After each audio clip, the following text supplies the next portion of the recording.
기쁜 우리교회 목요 새벽기도회 시간, 하나님의 부르심 가운데로 나오신 성도님들 한 분 한 분 축복합니다.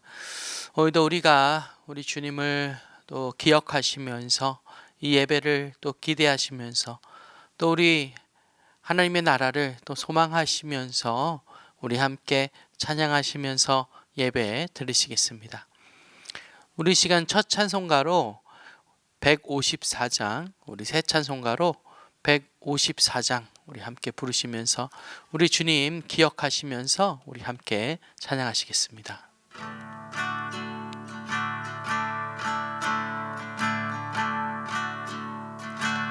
생명의 주여, 생명의 주여, 면류관 받으시옵소서. 나 위에 쓰신 가시관 나 기억합니다. 저 겟세마네 기도를 늘 기억하게 하시고 그 십자가의 은혜로 날 인도하소서. 누셨던 무덤 내게도 보이시옵소서. 잠드신 동안 전사가 굳게 지키었네. 저 겟세마네 기도를 늘 기억하게 하시고 그 십자가의 은혜로 날 인도하소서. 마리아처럼 새벽에 주께로 갑니다. 빈 무덤 내게 보이사 날 가르치소서. 저 겟세마네 기도를 늘 기억하게 하시고 그 십자가의 은혜로 날 인도하소서.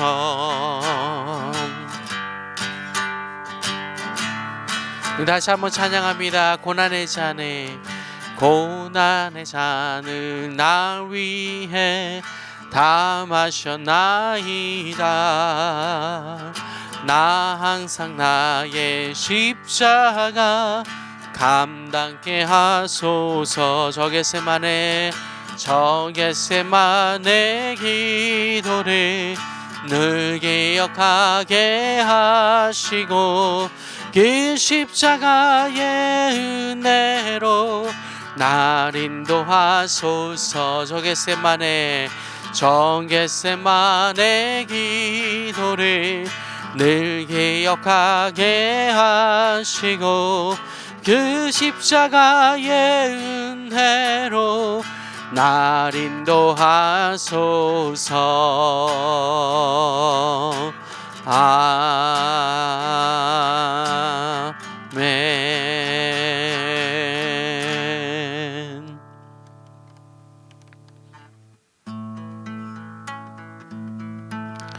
우리 이어서 우리 찬송가 150장, 우리 새 찬송가로 우리가 150장 우리 함께 찬양하시겠습니다.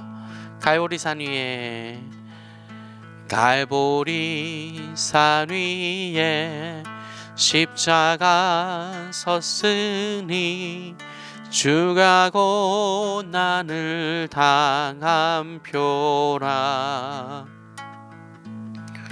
험한 십자가를 내가 사랑함은 주가 보혈을 흘림이라. 최후 승리를 얻기까지 주의 십자가 사랑하리. 빛난 면류관 받기까지 험한 십자가 붙들겠네.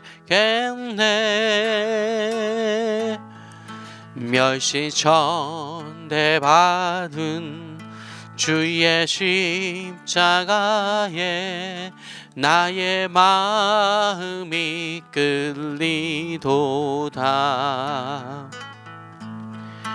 귀한 어린 양이 세상 죄를 지고 험한 십자가 지셨도다. 최후 승리를 얻기까지 주의 십자가 사랑하리. 빛난 면류가 받기까지 험한 십자가 붙들겠네. 우리 험한 십자가에 주가 흘린 피를 믿는 마음으로 바라보니 나를 용서하고 내 죄 사하시려 주가 흘리신 보혈이라. 최후 승리를 얻기까지 우리 주의 십자가 사랑하리.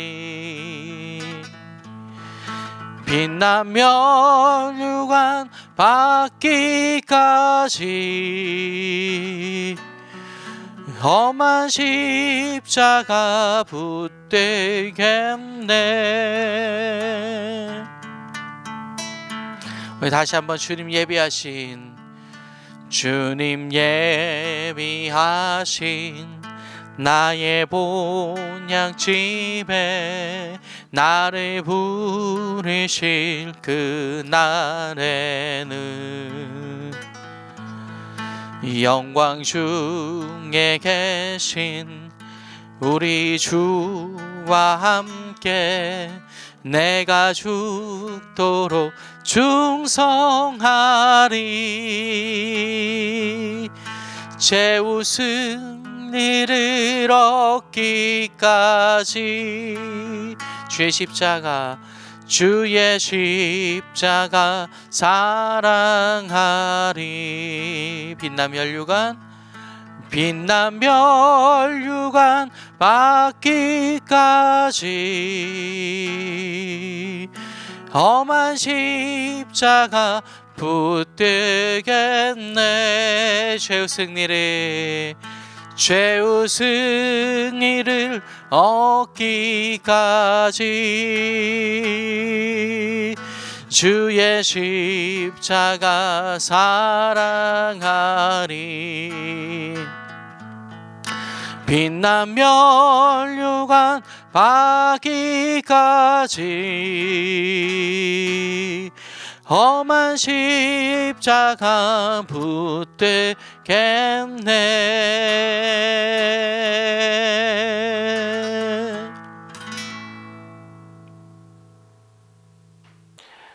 사랑과 은혜가 무한하시고 영원하신 하나님 아버지, 2022년도 이제 한 달도 채 남지 않았습니다.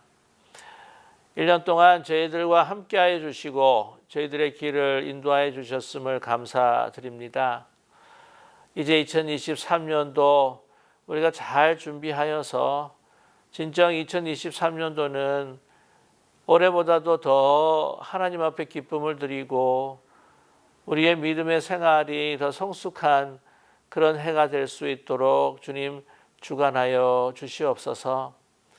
특별히 지금 저희들은 대강절 시즌을 지나고 있습니다. 주님의 초림을 우리가 기억하고 기념할 뿐만이 아니라 주님께서 다시 오심을 우리가 간절히 소망하며 또한 기다리는 그런 마음의 준비가 될 수 있도록 주의 성령께서 우리의 마음을 늘 주장하여 주시옵소서. 사랑의 하나님, 지금까지 저희들의 부족함과 허물과 또한 죄악들을 주님 앞에 다 내려놓고 거하는 가운데에 새로운 마음과 새 영으로 시작할 수 있도록 참으로 아름답게 준비하는 이 기간이 될 수 있도록 축복하여 주시옵소서. 오늘 저희들에게 주시고자 하는 정말 아름답고 귀한 주님의 그 말씀을 마음에 새기게 하여 주시고, 진정 주의 초림 때 무슨 사명과 어떤 목적을 가지고 이 땅에 오셨는지 우리가 다시 한번 잘 기억하며, 주님께서 우리를 구원하시기 위한 그 십자가의 그 길을 우리가 묵상하며 한 걸음 한 걸음 주님과 함께 동행하는 또한 복된 시간 될 수 있도록 은총 베풀어 주시옵소서. 예수 그리스도의 이름으로 감사드리며 간절히 기도드립니다. 아멘. 2022년 12월 8일 목요 새벽 기도에 참여하신 기쁜 우리교회 믿음의 형제 자매님들, 우리 신앙의 가족들을 주님의 이름으로 환영하며 축복합니다. 우리 대강절 우리 시즌을 지나가고 있는데요. 오늘 함께 나누실 말씀은 예수님의 그 고난의 시작의 이야기를 담은 우리 마태복음의 말씀이 이어지게 됩니다. 마태복음 26장 57절에서부터 68절까지의 말씀입니다. 마태복음 26장 57절에서 68절까지의 말씀입니다. 성경을 찾으셨거나 아니면 영상 화면을 보시면서 우리가 함께 뜻을 생각하시며 천천히 합독하겠습니다. 예수를 잡은 자들이 그를 끌고 대제사장 가야바에게로 가니 거기 서기관과 장로들이 모여 있더라. 베드로가 멀찍이 예수를 따라 대제사장의 집들에까지 가서 그 결말을 보려고 안에 들어가 하인들과 함께 앉아 있더라. 대제사장들과 온 공회가 예수를 죽이려고 그를 칠 거짓 증거를 찾으매 거짓 증인이 많이 왔으나 얻지 못하더니 후에 두 사람이 와서 이르되 이 사람의 말이 내가 하나님의 성전을 헐고 사흘 동안에 지을 수 있다 하더라 하니, 대제사장이 일어서서 예수께 묻되 아무 대답도 없느냐? 이 사람들이 너를 치는 증거가 어떠하냐 하되 예수께서 침묵하시거늘 대제사장이 이르되 내가 너로 살아계신 하나님께 맹세하게 하노니 내가 하나님의 아들 그리스도인지 우리에게 말하라. 예수께서 이르시되 내가 말하였느니라. 그러나 내가 너에게 이르노니 이 이후에 인자가 권능의 우편에 앉아있는 것과 하늘 구름을 타고 오는 것을 너희가 보리라 하시니, 이에 대제사장이 자기 옷을 찢으며 이르되 그가 신성모독하는 말을 하였으니 어찌 더 증인을 요구하리요? 보라, 너희가 지금 이 신성모독하는 말을 들었도다. 너희 생각은 어떠하냐? 대답하여 이르되 그는 사형에 해당하니라 하고, 이에 예수의 얼굴에 침 뱉으며 주먹으로 치고 어떤 사람은 손바닥으로 때리며 이르되 그리스도야 우리에게 선지자 노릇을 하라. 너를 친 자가 누구냐 하더라. 아멘.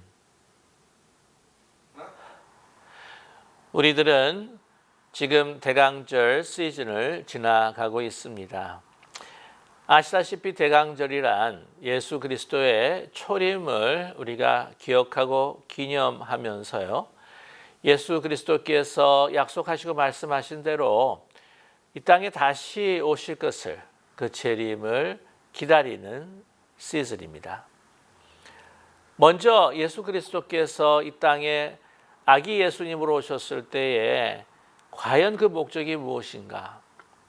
공생애를 통해서 하나님의 나라가 어떤 것인지, 하나님께서는 어떤 것인지, 우리가 어떻게 하면 구원을 얻을 것인지 말씀하시면서, 사실 예수님의 이 땅의 이 사역과 이 공생의 생활의 가장 극치요 클라이맥스라고 한다면 바로 예수 그리스도의 십자가의 죽음일 것입니다.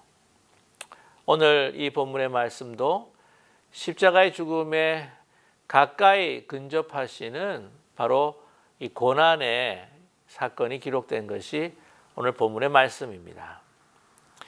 오늘 예수님께서 감람산에서 붙잡히시고 난 후에 끌려오시는데 먼저 오늘 마태복음은 대제사장 가야바의 그 집으로 끌려가시는 것을 기록하고 있습니다.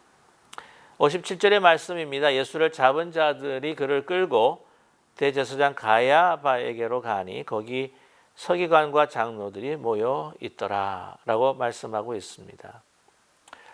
요한복음을 보게 되면은 가야바에게 끌려가기 그 이전에 그 안나스라고 하는 그 전 대사장 집에 끌려가서 신문을 받으신 적이 기록되어 있습니다.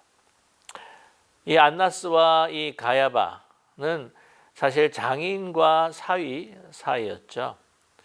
그래서 추측컨대 그 전직 대제사장 되는 이 안나스와 또한 이 가야바는 어쩌면 그 같은 거의 가까운 공간에서 살았다고 하는 것을 짐작할 수가 있습니다. 안나스의 신문을 거쳐서 이제 산헤드린 공회당의 가장 그 치프가 되고 가장 대표가 되는 이 가야바 대제사장에게 예수님께서는 끌려가신 것이죠. 오늘 그 뒤를 따라가는 이가 보입니다. 58절 말씀에 베드로가 멀찍이 예수를 따라 대제사장 집들에까지 가서 그 결말을 보려고 안에 들어가 하인들과 함께 앉아 있더라 라고 마태복음은 말씀하고 있습니다. 그 결말이 어떻게 되는지 그 결말에 따라서 아마 그가 행동을 취하게 되지 않을까 하는 생각을 갖게 됩니다. 그런데 예수님께서 분명히 말씀하셨습니다. 너가 나를 버리게 될 것이다. 내가 죽어도 내가 주님을 버리지 않을 겁니다. 라고 호언 장담했었죠. 그러나 역시 인간은 연약한 존재일 수밖에 없습니다.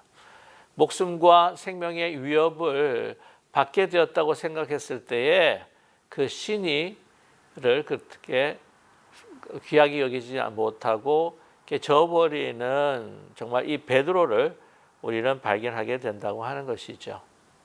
이 베드로의 모습은 또한 어쩌면 우리의 모습을 대표하고 있을 것입니다.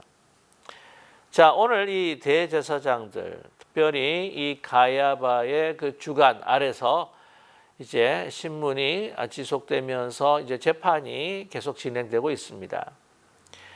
오늘 59절의 말씀 보면 대제사장들과 온 공회가 예수를 죽이려고 그를 칠 거짓 증거를 찾았다라고 이렇게 말씀하고 있죠. 그런데 여기서 가만히 살펴보게 되면 그 시기가 언제인가 예수님이 붙잡히신 그 밤입니다. 아직까지 밤중이라고 하는 것을 우리가 알 수가 있는데요. 아니 그 밤중에 어떻게 온 공회가 다 이렇게 모일 수가 있느냐라고 생각할 수 있을 겁니다. 그러나 온 공회가 아니었던 것이죠. 이 온 공회라고 하는 것은 대표적인 의미가 있는 것입니다. 이 산헤드린을 보게 되면 72명으로 구성되어 있습니다. 그 중에 한 사람이 그 모든 것들을 주관하는 가장 대표가 되는 가야바 대제사장이죠. 세 그룹으로 나누게 됩니다. 이 제사장들 그룹과 서기관 그리고 장로들의 그룹이죠. 자, 그런데 이 공회가 모이는 정족수가 몇 명인가 23명만 모이게 되면은 정식으로 모이게 된다고 하는 것이죠. 저희 교회에서도 여러 가지 모임이 있습니다. 특별히 우리가 교인 총회다라고 한다면은 이 정족수가 또 있고 또 우리가 운영위원회나 뭐 또 모임들이 있게 될 때에 정족수가 필요하다는 것이죠. 23명의 정족수가 채워지게 되게 되면은 정식으로 진행될 수 있다는 것입니다. 그때 당시 23명 이상 어느 정도 넘었다는 것을 우리가 짐작할 수가 있습니다. 그래서 진행시켰던 것이죠. 자, 그런데 오늘 60절의 말씀을 보게 되게 되면 거짓 증인이 많이 왔으나 얻지 못하더니 후에 두 사람이 왔다라고 말씀하고 있습니다. 이 마가복음에서 보게 되게 되면은 그들이 일치된 증언이 없었다는 것이죠. 그래서 확실한 증언을 찾기가 힘들었다는 것인데, 오늘 이 말씀을 보게 되면은 그 이후에 두 사람이 왔는데 이 두 사람이 일치된 증언을 가지고 나왔다는 것이죠. 61절의 말씀에 이르되 이 사람의 말이 내가 하나님의 성전을 헐고 사흘 동안에 지을 수 있다 하더라 라고 이렇게 고발을 합니다. 그래서 증인으로 증언을 하는 것이죠. 두 사람이 일치가 되었다고 하는 것입니다. 그러나 사실 이 말도 사실 정확한 것은 아닙니다. 그 요한복음 2장을 보게 되게 되면은 예수님께서 말씀하실 때에 너희가 이 성전을 헐면 내가 사흘 안에 다시 내가 세우게 될 것이다. 사실 이것은요, 예수님의 그 죽음을 통해서 부활하시고 진정한 그 신앙 공동체, 하나님의 임재가 있는 신앙 공동체를 다시 세우겠다라고 하는 바로 교회의 태동에 관한 말씀이요, 예언이셨다고 하는 것이죠. 사실 그런 말을 한다고 해서 이 성전이 정말 무너지게 되는 것은 예수님이 하신 일이 아닙니다. 바로 티투스 장군이라고 하는 이가 추후 70년에 와서 그 유다의 그 반란을 막기 위해서 예루살렘을 공격하고 성전을 헐어버렸던 것이었죠. 그 예수님의 말을 사실은 왜곡해서 그들이 이야기했다고 하는 것입니다. 오늘 지금까지 보게 되게 되면은 이 법정이라고 하는 것은 정말 너무나 아이러니가 아주 가득한, 정말 이해할 수 없는 아주 참담한 이 말도 안 되는 불의한 재판이라고 하는 것을 우리가 알 수가 있습니다.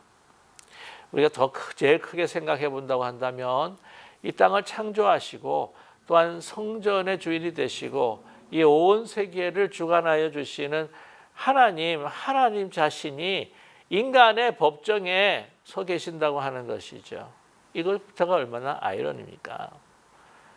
또 한 가지 여기서 보게 되면 잘못된 많은 것들이 있습니다. 해 뜨기 전에는 결코 신문이나 재판을 진행하는 것이 아닙니다.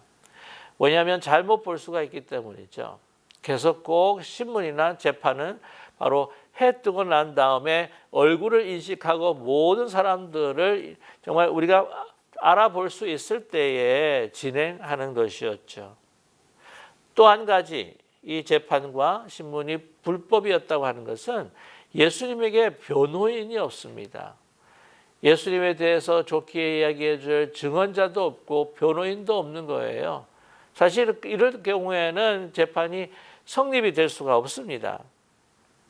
또 세 번째로 보게 되면은 이 재판을 이제 소송하는 데 있어서 이틀간의 시간을 소요한다고 하는 것이죠.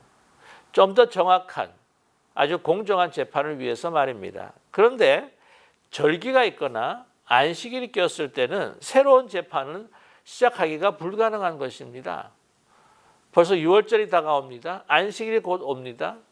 그럼에도 불구하고 이 재판을 강행했다고 하는 것을 우리는 알 수가 있습니다. 아주 날치기 재판이라고 하는 거죠.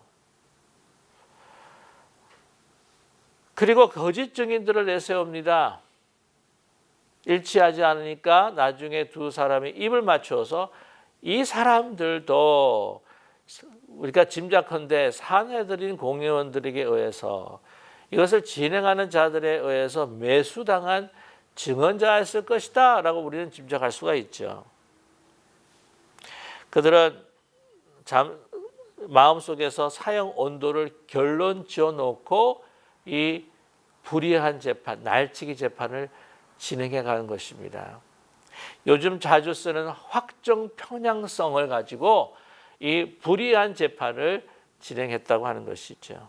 그들이 누구입니까? 대제사장입니다. 사람들을 하나님 앞에 이끄는 사람들입니다. 영적인 지도자입니다. 그들은 서기관입니다. 그리고 장로들입니다. 다 영적인 지도자요. 많은 이들이 참으로 거룩한 그 신앙의 지도자로서 추앙을 받고 존경을 받는 사람이죠. 그러나 그들의 신앙적인 영향력을 계속해서 유지하기 위해서, 그들의 위치를 고수하기 위해서, 자신의 어떤 신분에 위협이 된다고 한다면 이런 불의한 것들, 그것을 거룩한 하나님의 이름으로 뒤집어 씌워서 예수님을 종교적으로는 신성 모독죄로, 또한 정치적으로는 또한 풍기문란뿐만 아니라 또한 폭력을 사용해서 또한 이 모든 것들을 흐트러 놓으려고 하는 반란죄로 적용하려고 했던 것을 우리는 알 수가 있습니다. 얼마나 참으로 무지하고 아주 무지한 정도가 아닌 아주 사악한 이 그들의 그 모습들을 우리는 발견하게 된다는 것이죠. 사실 그러나 이 사내들인 대제사장들, 서기관들, 그 장로들의 모습을 통해서 또 하나의 우리 인간의 사악함의 유형을 우리는 발견하게 된다고 하는 것이죠. 진리가 중요한 것이 아닙니다. 나의 유익, 나의 위치, 내가 권세를 계속해서 유지해 나가는 것, 나의 신분을 계속해서 이렇게 메인테인하면서 많은 사람들의 영향력과 그들의 그 존경을 받아야 하는, 그리고 자기 실제적인 어떤 그 위치를 계속해서 곤고하게 해야 한다고 하는 것, 그것을 위해서 수단과 방법을 가리지 않고 거룩한 것을 그들의 것으로 삼아서 이렇게 이용하고 남용하는, 너무나도 정말 생각하기에 그 끔찍한 일을 벌이고 있음을 우리는 발견하게 됩니다. 과연 그들의 마음이었을 뿐일까요? 그들의 마음뿐일까요? 우리들은 혹시 그런 것은 없습니까?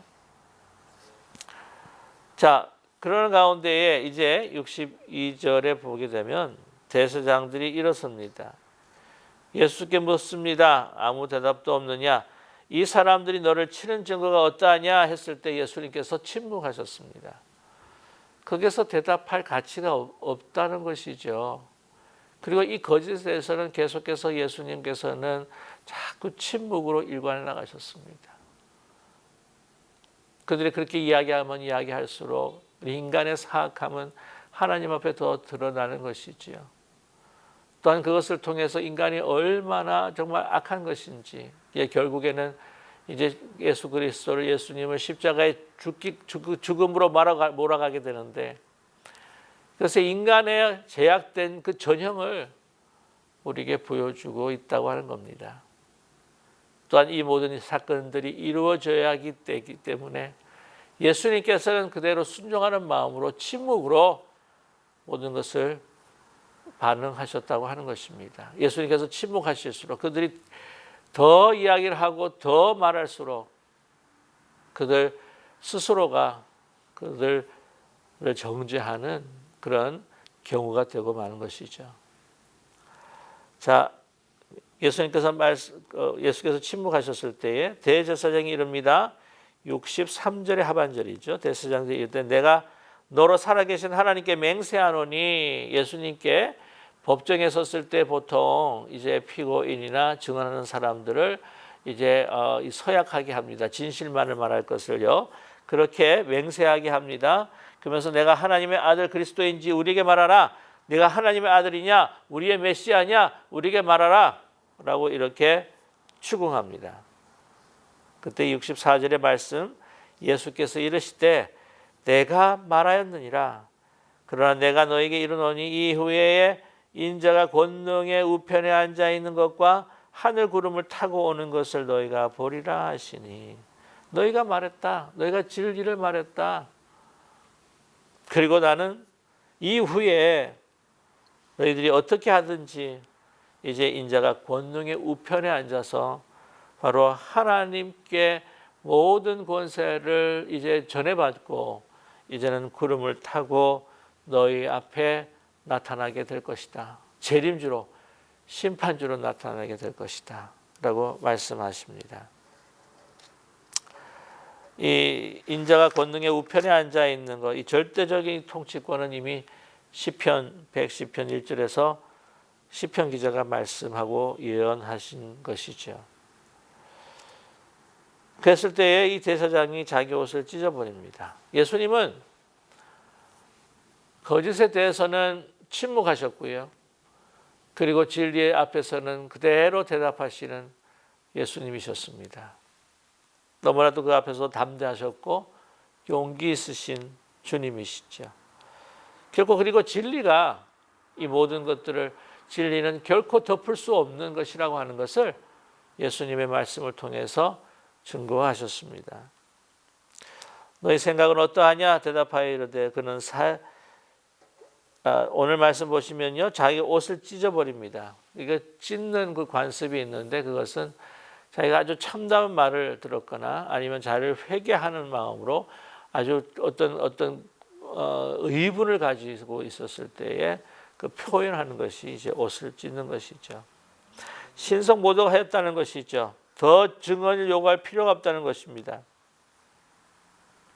신성모독했기에 이제 사형을 내려야 된다. 내 생각은 그런데 너희들은 어떠냐? 라고 주위에 있는 사람들, 주위에 있는 산헤드린 함께했던 공회원들에게 묻고 있습니다. 사형이라고 하는 것이죠. 그래서 67절에 이제 그에 대해서 판결과 함께 그 신성모독에 대한 사실 형벌을 지금 사형 전에 모독과 치욕을 주는 이 하나의 그 사형의 그 전개를 우리에게 보여주고 있는데요. 67절의 말씀입니다. 이에 예수의 얼굴을 침뱉으며 주먹으로 치고 어떤 사람은 손바닥으로 때리며 육체적인 고통을 가하는 것이죠. 근데 오늘 그들의 행위가 이미 이사야 50장 6절에서 예언되었습니다.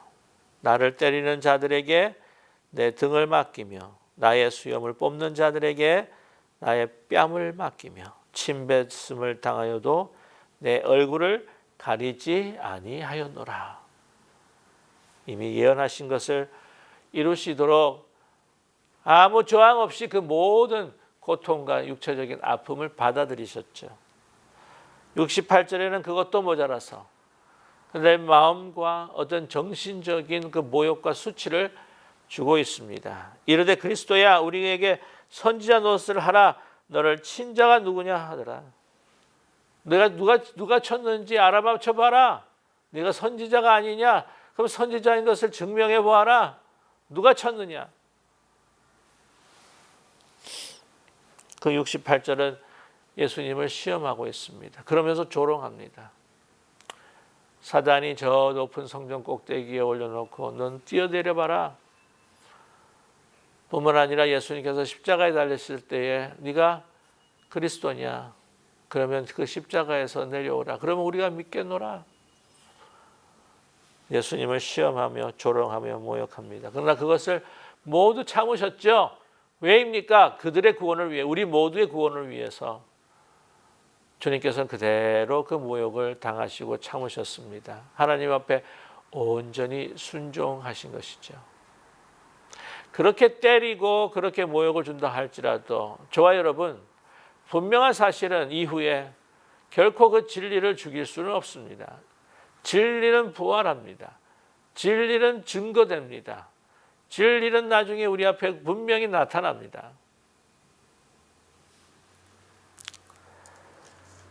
이들 중에 과연 예수 그리스도의 복음을 믿고 구원에 이른 사람들이 몇 명이나 있는지 모르겠지만 주님 재림하시는 날 그 심판대에 앞섰을 때 그들이 무엇을 말할까 하는 생각을 갖게 됩니다.